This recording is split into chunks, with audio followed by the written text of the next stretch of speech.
historian of nuclear technologies and radiation technopolitics at the Hiroshima City University. He joins us now from the Japanese city. Welcome to the program, Professor. The IAEA says it has grave concerns over this power plant in Zaporizhzhia, Europe's largest. What are your concerns now that Russians have taken control of it?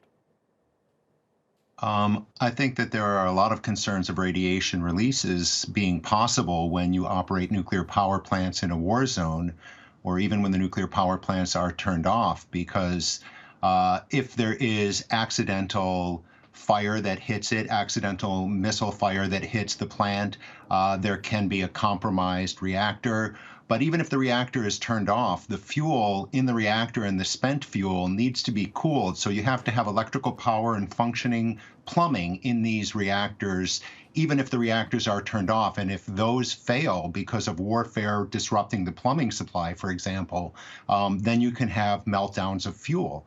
And in addition, alongside the reactors are lots of spent fuel in dry casks. And these don't appear to be a part of the reactor, let's just say to a battlefield commander. But if these were shelled by accident, there could be significant releases of radiation. So it's very dangerous to have this kind of technology and this kind of waste in a military zone. And we know that Ukraine is no stranger to nuclear disasters. In 1986, the Chernobyl disaster at the nuclear power plant there exploded, resulting in, as we know, a horrific tragedy involving the nuclear reactor. In your view, what needs to be done to this plant in Zaporizhzhia to safeguard it from a potential attack or explosion?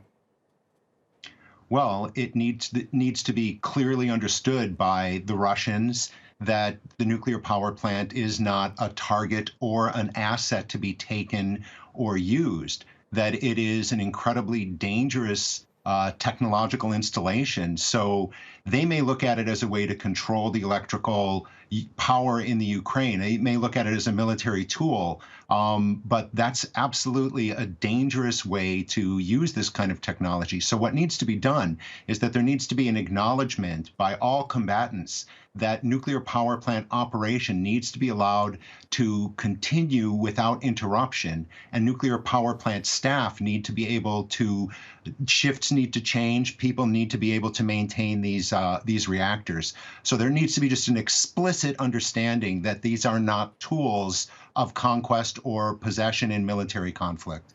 And there are reports that mobile phone services, as well as internet access to the nuclear plant in Zaporizhzhia, have been cut off. Why is it essential that those lines of communication remain open? Well, for example, if there was a loss of electrical power, then the cooling in the plants will run with diesel generators.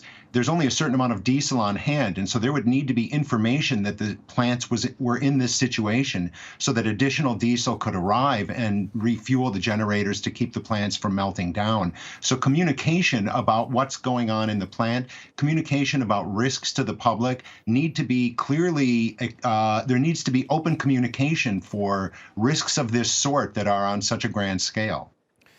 Professor Robert Jacobs, we will have to leave it there, but thank you again for joining us on TRT World.